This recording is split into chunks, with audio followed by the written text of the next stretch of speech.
Quan l'any 36 esclata la Guerra Civil Espanyola, una de les batalles més dures que va lliurar la República durant els anys de revolta i enfrontament va ser la defensa del patrimoni artístic i històric.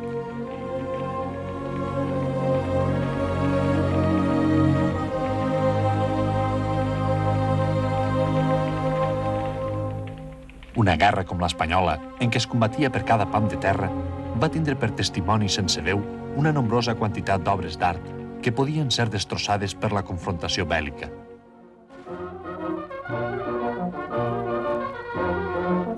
Ja des de l'inici de la guerra es prenen les primeres mesures de protecció dels tresors artístics. Es depositen als soterranis dels museus les obres més valuoses i es protegeixen amb sacs de terra els monuments i edificis més importants.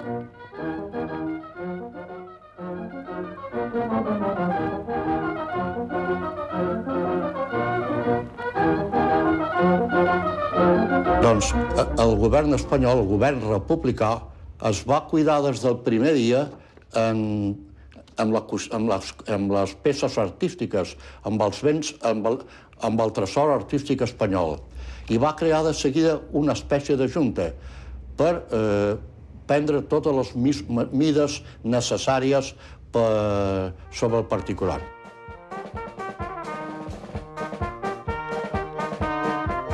El començament de la guerra i la revolució a la zona republicana comporta que grups de milicians i revolucionaris ocupen esglésies i palaus de la noblesa i una gran quantitat d'obres d'art passen a ser controlades pel poble i els partits polítics.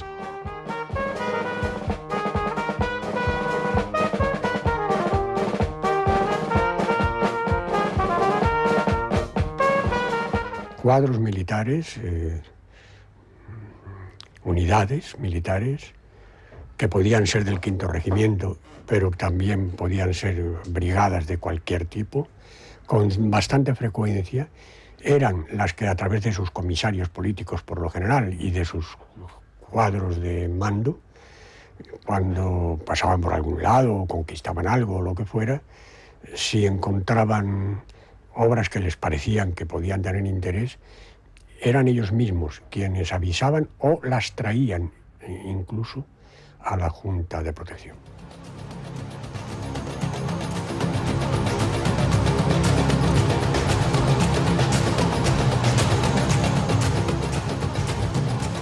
Per a evitar danys i pèrdues irreparables, el govern Giral publicà un decret el 25 de juliol amb la intenció de protegir aquestes col·leccions privades.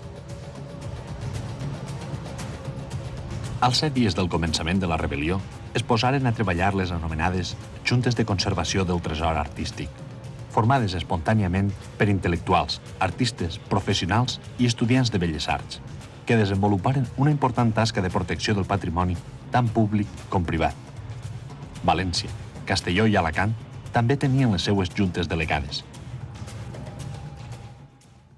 Junt a la figura de Renau, n'hi ha que comentar que Vicent Beltrán també va ser cap de la Junta de Defensa del Salvament en València, el mateix que en Castelló, per exemple, participaren activament a Suara, Porcar, Hortells, Jimeno Barón, inclús en Alacant també, Gastón Castelló. En València, fonamentalment, la Junta de Defensa estava constituïda per l'anomenat Vicent Beltrán, també el ceramista Josep Mateu, pintors també n'hi havia en aquesta junta. Era una junta que, desde luego, eren, com te diria jo, gent ben preparada per a replegar les coses. Tenían un bon sentido lo que era l'art. La Junta de Protección del Tesoro Artístico enlazó con nosotros y, por lo visto, pidió o aceptó una colaboración por parte de la Escuela de Bellas Artes. Entonces nos designaron a 3, uno de los cuales era yo como estudiante, pero estudiante cualificado dentro de la FUE, y los otros 2 eran profesores. El govern, que presidit per l'Arco Caballeros formarà el 4 de setembre del 36, comptarà amb la presència d'una de les figures que més va lluitar pel salvament del tresor artístic espanyol, el pintor valencià Josep Renau. Renau es converteix en director general de Belles Arts a les ordres del nou ministre d'Instrucció Pública, el comunista José Hernández, i comença ràpidament a organitzar la defensa del patrimoni. Una de les primeres mesures serà l'establiment de les atribucions de les juntes de defensa del patrimoni que ja existien en els territoris controlats per la República. Es crearà també l'anomenada Junta Central, que coordinarà els esforços sota el comandament de la Direcció General de Belles Arts. El treball a fer era molt, i les condicions que imposava la guerra no eren les millors per a desenvolupar-lo. S'havia de lluitar contra els sublevats, i a més, contra grups d'exaltats que atemptaven contra tot allò que fora símbol de les classes dominants.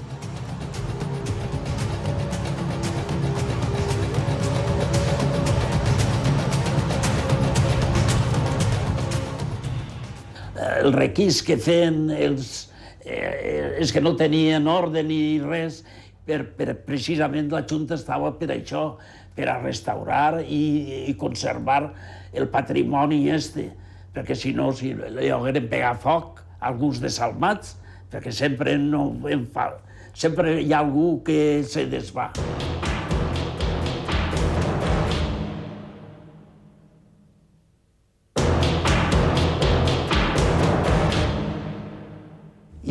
Pretendió hacer creer que todos los peligros venían del exterior, es decir, venían de los nacionalistas, pero tenía el enemigo en casa. Tenía el enemigo en esas masas que veían en la religión, en cualquier obra de arte religiosa, un enemigo. Tenían el enemigo en esas organizaciones obreras que se apoderaban de las obras de arte de la nobleza, a veces diciendo son para el pueblo, o en otras ocasiones quizás pensando en que eso podía ayudar a prolongar la guerra mediante venta. Provocó que las masas, que el pueblo, y sobre todo las personas incultas, pues de alguna manera cometieran pues, ciertos actos, que en este caso serían actos delictivos, como quema de iglesias, quema de conventos, quema de obras de arte. Sin embargo, el gobierno republicano dio órdenes taxativas a las milicias populares y al propio ejército para que se salvaguardara todos los tesoros artísticos.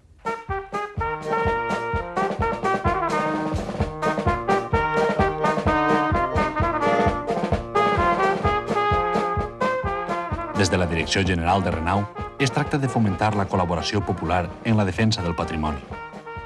A Madrid, els membres de la Junta, els milicians i tota classe de col·laboradors i voluntaris s'encarreguen de replegar el bo i millor de les col·leccions privades de l'Església i la noblesa i de posar-ho a disposició de les autoritats que traslladaven les obres a lloc segur. La protección y el salvamento de estas obras, y contrariamente a lo que estaba diciendo la propaganda enemiga, que decía que nos las llevábamos al extranjero para ignorarlas y cosas así, fue ejemplar. Quan el Pérez Rubio es va fer president de la Junta reorganitzada que es va fer l'any 1937, per aquella època va aparèixer la carta pastoral dels bisbes espanyols d'aquella època, que vergonya els hi tindria que donar en aquells d'haver posat, en lloc de fer el que el cristianisme diu, de posar pau entre la gent, el que feien era atizar la leña, posant-hi una mica d'oli perquè encara anés més forta. Doncs ells ja sabien que s'estaven brecant, i en canvi deien que les estàvem destruint i que les havíem robat. Amb totes aquestes confiscacions es va formar el fabulós depòsit d'obres d'art als soterranis i a les criptes de San Francisco el Grande.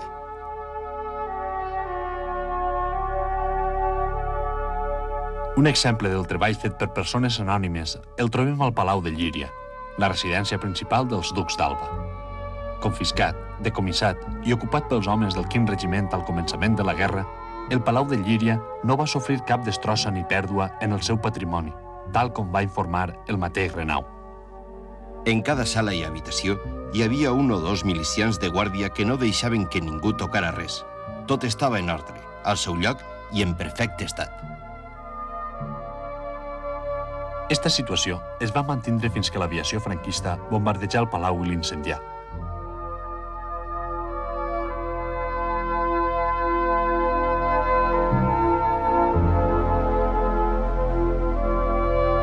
milicians aconseguiren salvar de les flames la pràctica totalitat dels tresors artístics de la Casa d'Alba.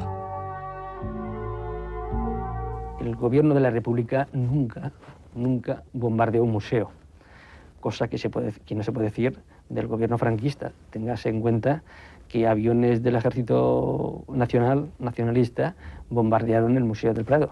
Pero vamos, que no digan nunca, creo que no lo han dicho, que fue un bombardeo así de intimidación o de objetivo errado, un objetivo equivocado. Sabían perfectamente que aquello era el Museo del Prado y lo bombardearon.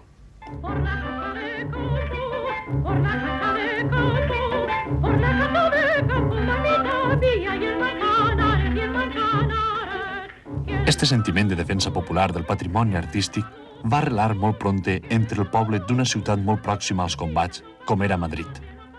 Molt important va ser el treball de conscienciació dut a terme per la Direcció General de Belles Arts amb la publicació de pamflets i fulles explicatives, sense comptar els cartells i pancartes propagandístiques que pintaven els alumnes i professors de l'Escola de Belles Arts.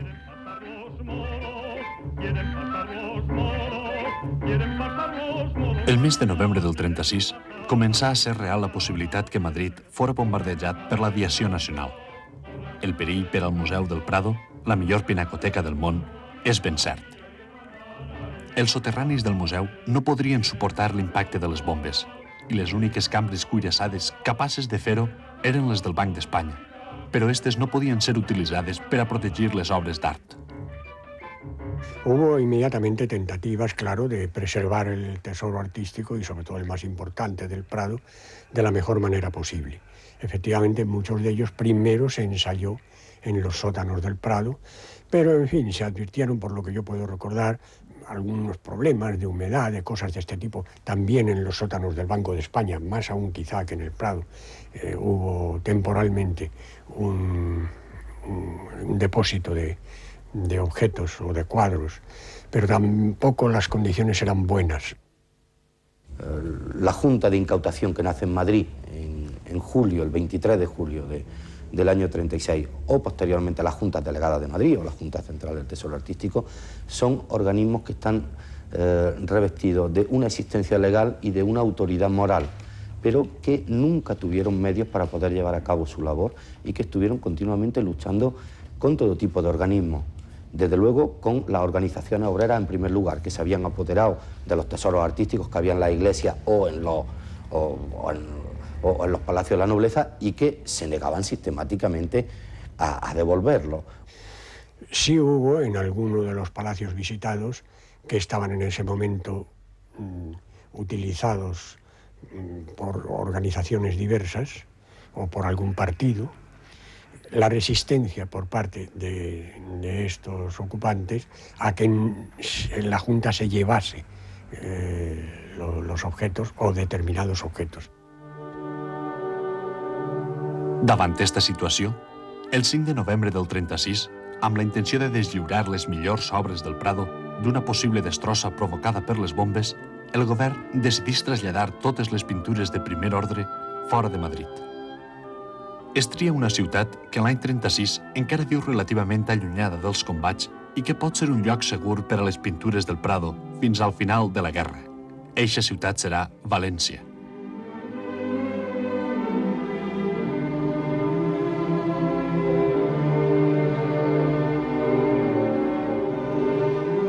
El govern de Largo Caballero abandonarà Madrid el 7 de novembre i 3 dies després, el 10, ja estan preparats per a eixir cap a València els primers 14 quadres.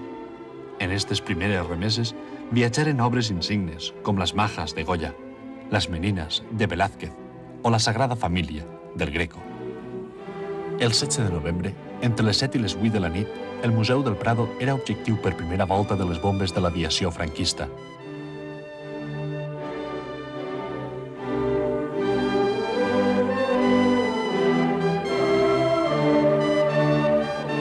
El 3 de desembre, un representant del Ministeri de Cultura, ja establert a València, arribarà a Madrid amb el manament de donar a Maria Teresa León plens poders en tot el procés de selecció i remissió a València de les obres d'art.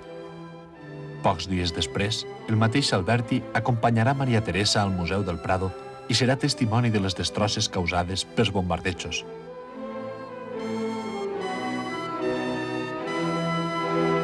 A una mitjana de 15 km per hora, els camions carregats amb els quadres enfilaven l'actual Nacional 3, carretera que en la seva part inicial era contínuament batuda pel foc enemic.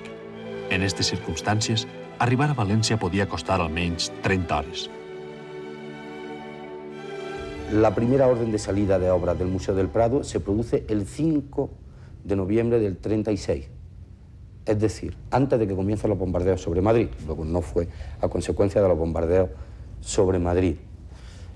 Segundo, efectivamente los museos quedaron bastante desprotegidos. Pero claro, ¿cómo se puede decir que se sacan casi medio centenar de cuadros del Prado para llevárselo a Valencia y a cambio se meten 18.000 cuadros en el Prado durante la guerra? La misma seguridad había para esos 500 que se llevan que para los 18.000 que entran. Y en tercer lugar está la cuestión de las cámaras del Banco de España, sobre las que existe constancia de que realmente estaban adecuadas para contener obras de arte.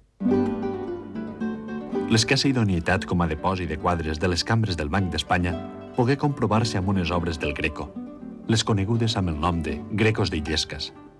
Les pintures es van florir completament a causa de la humitat, segons conta Renau en el llibre Arte en peligro, i va caldre restaurar-les, cosa que es va fer amb un complet èxit. Una volta arribats a València, els quadres eren col·locats en depòsits provisionals com l'Arxiu Municipal o el Museu de Belles Arts de Sant Carles. Es descarta la idea de construir depòsits soterranis a causa de la gran humitat del subsòl valencià. Així, la Direcció General de Belles Arts decideix que el depòsit definitiu siguin les Torres dels Serrans, una fortalesa medieval que podia oferir uns murs de 3 metres d'espessor, uns sòlids fonaments i unes condicions ambientals al seu interior quasi ideals. De tota manera, les torres devien ser reforçades per a oferir una major seguretat de cara a suportar possibles atacs aèris. Sobre voltes de formigó, capes alternes de corfa d'arròs i terra piconada i mampares de metall van fer de la Porta dels Serrans una fortalesa pràcticament indestructible.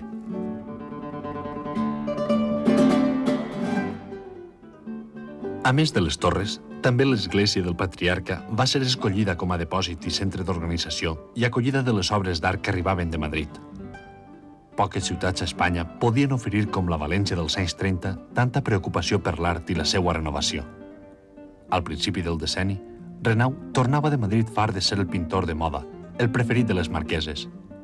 Ell encapçala, com a teòric i com a artista, l'avantguarda valenciana, mentre que l'escultor suecà Vicent Beltran, president de la Junta de Protecció del Patrimoni de València, mostrarà als més joves els nous camins de la creació.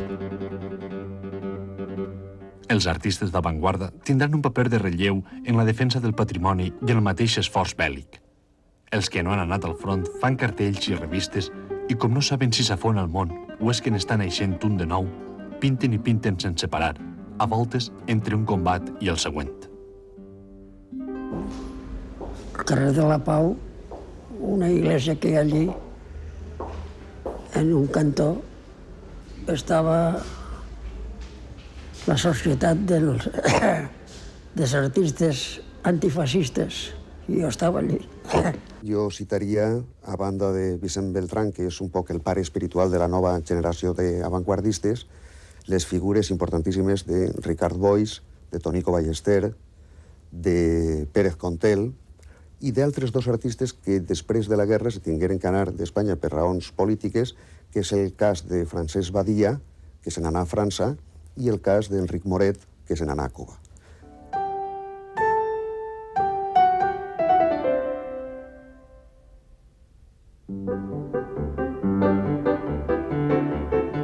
Si al govern republicà el preocupava l'evacuació de les obres, també la comunitat internacional patia pels tresors artístics espanyols.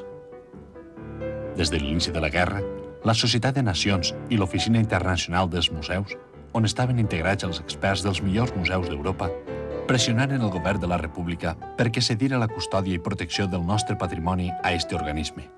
La contestació del govern era sempre la mateixa. Estava fent-se tot el possible i necessari per a la protecció del tresor artístic espanyol. L'encarregat de demostrar-ho serà, un poc per casualitat, El mateix Renau, que aleshores es troba a París en una altra ocupació, muntar el pavelló espanyol de l'Exposició Internacional del 37, on els artistes valencians tornen a tindre un paper decisiu en defensa de la República.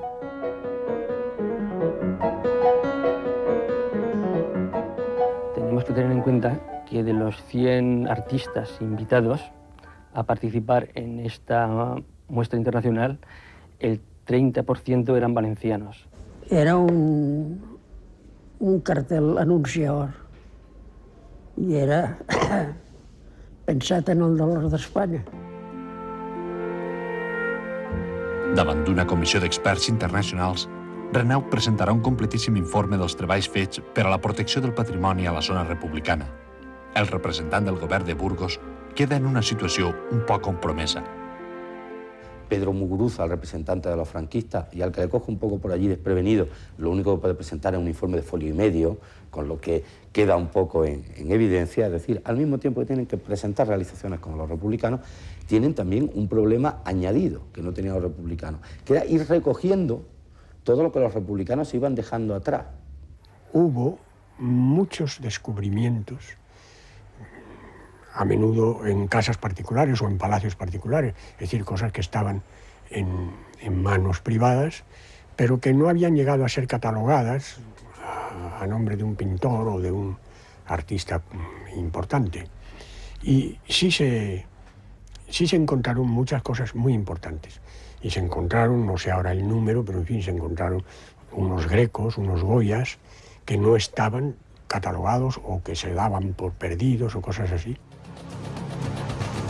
Sol·licitada per part de la Comissió Internacional una visita a les distintes zones per comprovar el treball fet, el govern de Burgos denegarà el permís.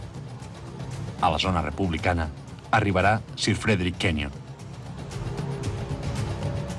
Se trajo incluso a uno que había sido director del Museo Británico, Frederick Kenyon se llamaba este señor. Se le invitó para que viniera a ver lo que quisiera y para que se le enseñase lo que pidiera. Y se le enseñó lo que quiso, las meninas, lo otro, lo de más allá, tal. Així, mentre que el govern nacional s'encarrega de propagar la idea que les obres del Prado estan sent evacuades per vendre-les a l'URSS i pagar el material bèl·lic, la visita als depòsits de València de l'anglès Kenyon posa en coneixement de l'opinió pública que les obres no s'han venut i que es conserven en perfectes condicions. D'esta manera, València s'ha convertit en la seu provisional de milers de quadres, llibres, documents, tapissos, peces arqueològiques, objectes d'orfebreria religiosa, etc., provinents no sols de Madrid, sinó també de Conca, Terol, Andalusia, Toledo, Castelló i, naturalment, la mateixa València. Esta situació es mantindrà fins al començament de l'any 38. L'ofensiva nacional a Aragó deixava veure la possibilitat que les comunicacions per carretera es tallaren.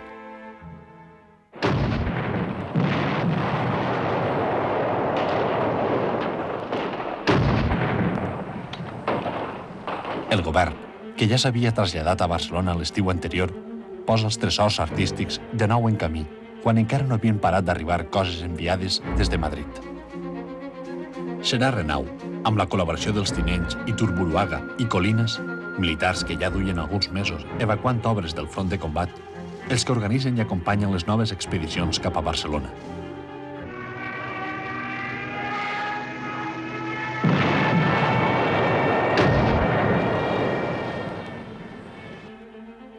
Per una carretera castigada per les bombes i enmig d'una riuada de persones que fugien cap a Catalunya, 7 expedicions amb 36 camions portarien el millor que hi havia depositat a les Torres dels Serrans i al Patriarca cap a les seues noves destinacions, els castells de Peralada i Figueres i la mina de la Vajol, a 4 passes de la frontera francesa.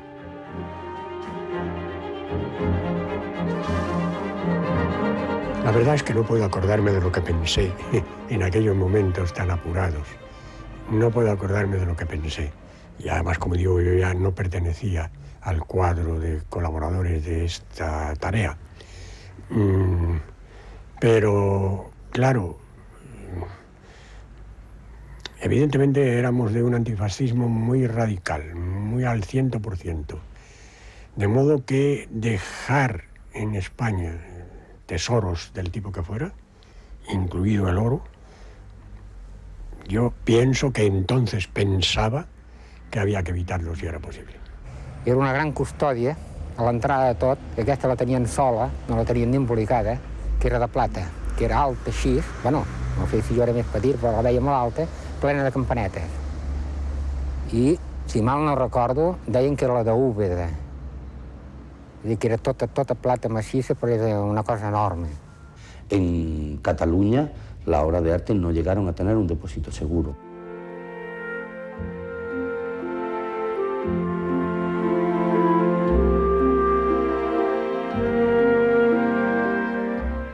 Tots els jardins, diguéssim, tot el que és sota els arbres, aquí se guardava material de guerra que entrava de França. Era el primer punt de repòs, d'estada, i d'aquí ja anava cap a Barcelona, cap al front, allà on fos. I aquesta mateixa vigilància del material de guerra era el que vigilava pròpiament el castell.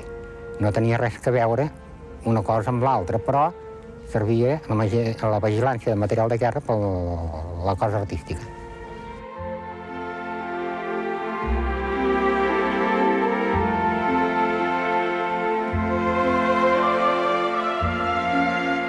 Fins la mateixa Generalitat de Catalunya ha decidit retirar moltes obres d'art del front de guerra i han sigut depositades en esta masia empordanesa, Can Descalç, al poblet de Darnius.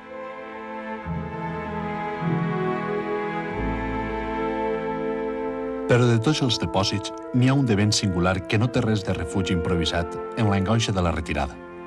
És esta fortalesa d'acer i formigó, construïda pel mateix fill de Negrín, dotada d'aire condicionat, muntacàrregues, portes i cambres blindades, transformador i una constant vigilància dels carrabiners d'Hisenda. La fortalesa està comunicada amb les galeries d'una mina de talc i a 400 metres de la bocamina i davall de milers de tones de roca descansa provisionalment el tresor artístic d'Espanya i una part considerable de les seues reserves d'or. Els obrers que han treballat en la fortalesa durant mesos, miners de Cartagena bàsicament, han seguit les incidències de la guerra des d'este bar.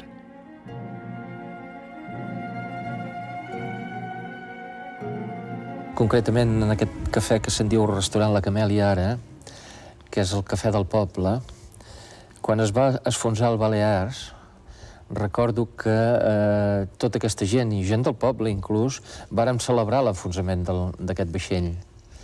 I recordo que inclús que encara cantaven una cançó que deia Materile, rile, rile, on està el Baleares? En el fondo del mar, Materile, rile, l'om, no? Això ho recordo perfectament. Contraataques muy rabiosos, rumba, rumba, rumba, la. Contraataques muy rabiosos, rumba, rumba, rumba, la. Deberemos resistir, ay Carmela, ay Carmela.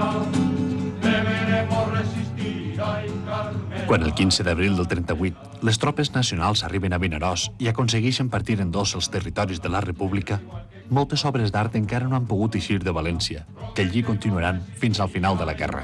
Ay Carmela, prometemos resistir, ay Carmela, ay Carmela. Però durant l'any 38, l'exèrcit franquista mantindrà una forta pressió sobre les forces republicanes i a poc anirà ofegant-les.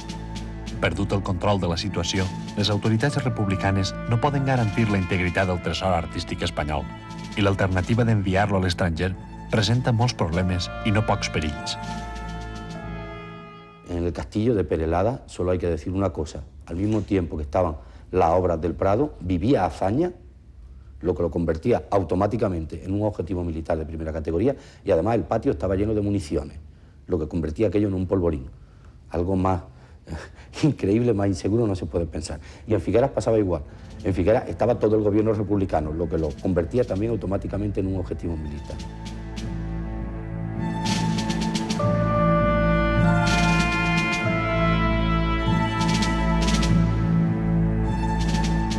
Jo tenia en compte els latrocinis que varen fer els francesos durant la guerra napoleònica i el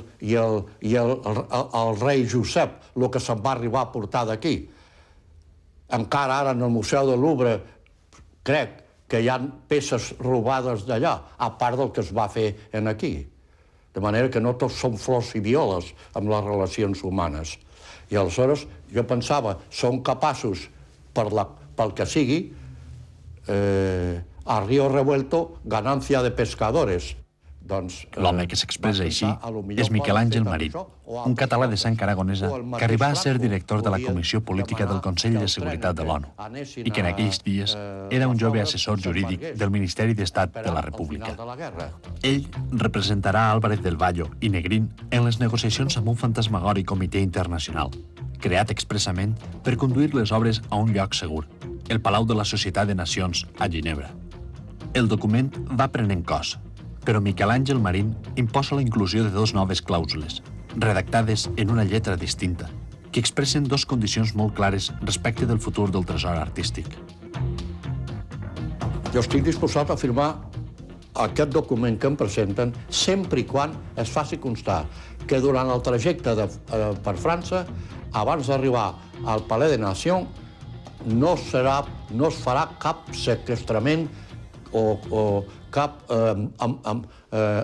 embargament d'aquests béns per la raó que sigui. Ja sigui raó per iniciativa individual o d'un govern o del mateix govern francès. I segon, que una vegada acabada la guerra civil, la guerra, no vaig dir civil ni res, la guerra aquí a casa nostra, aquests béns, aquest tresor serà retornat tot a Espanya a la disposició del poble espanyol, representat en aquest cas pel govern de fet d'Espanya.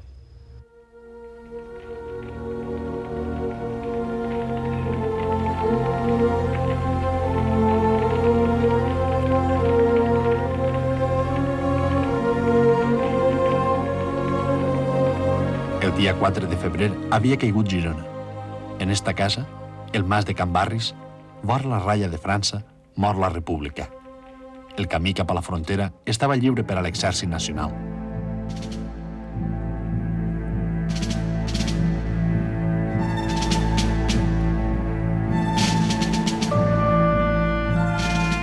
Pérez de Rubio, en qualitat de president de la Junta del Tresor, va ser l'encarregat d'organitzar materialment l'última evacuació.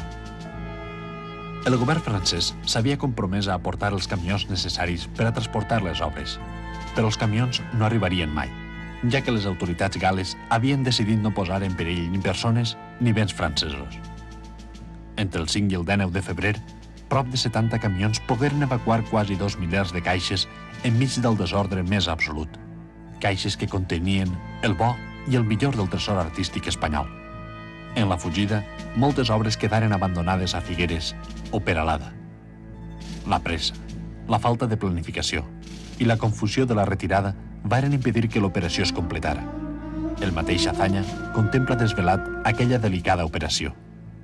És el cas que tots els camions no arribaren a la seva destinació. I aquest darrer camió, sí que us puc dir que va ser transportat a llom de burros i de matxos d'una persona del poble per aquí, per la muntanya. Jo no puc confirmar, però crec que d'aquest darrer camió se'n podia perdre molt. Mentre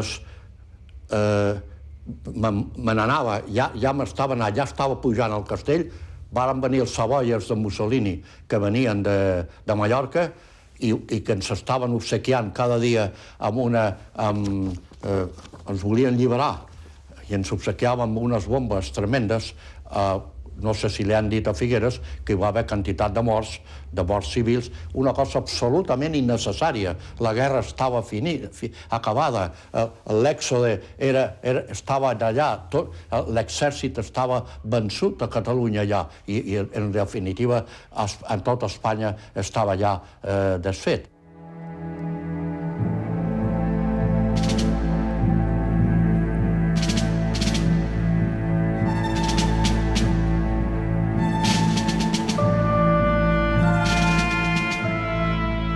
Una volta a França, les caixes que havien travessat la frontera varen ser portades a l'estació de Ceret, on en un tren especial de 22 vagons eixiren cap a Ginebra.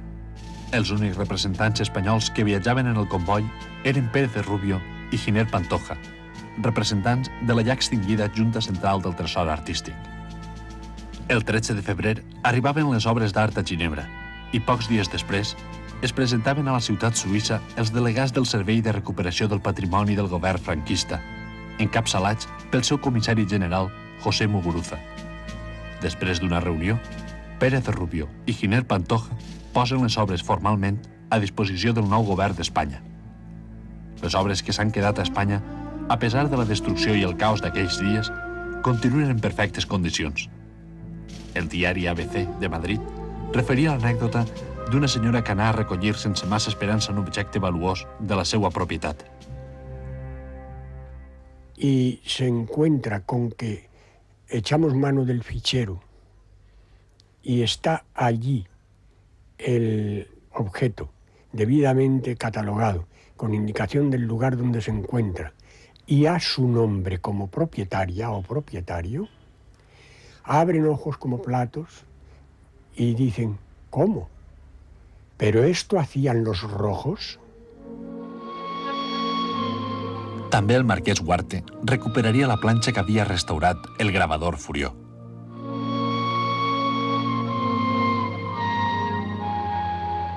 Eixa planxa, després de restaurar, tingui que quedar-me-la jo en depòsit en l'Escola Superior de Belles Arts, que la tingui fins al final de la guerra.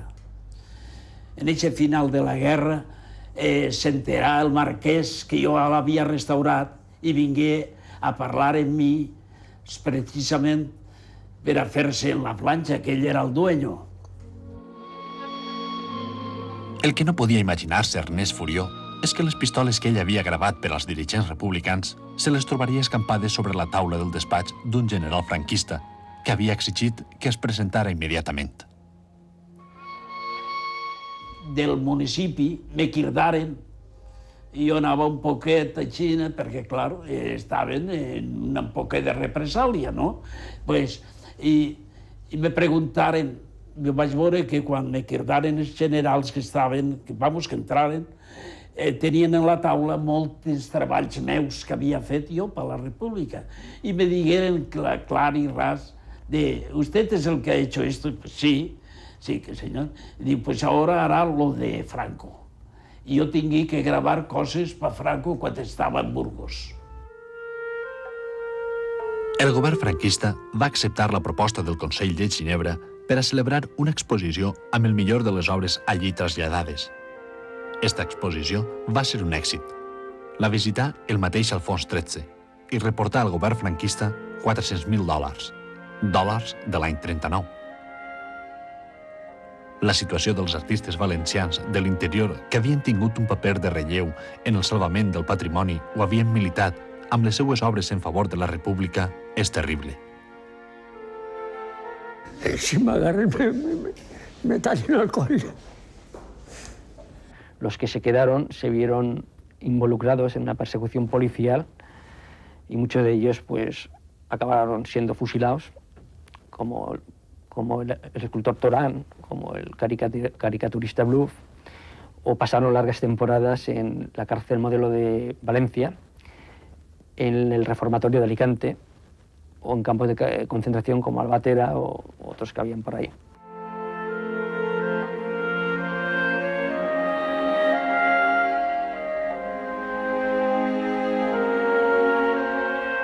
Vicent Beltrán és depurat com a director de Belles Arts de València.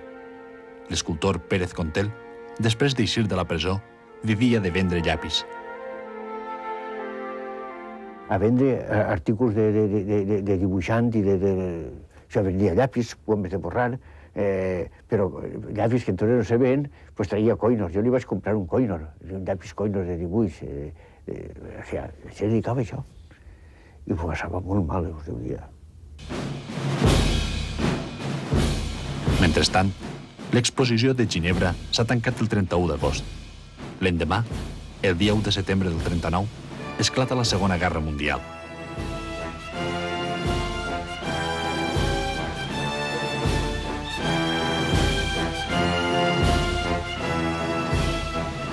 José María Sert i Eugeni d'Ors s'encarregaran de la urgent repatriació de les obres.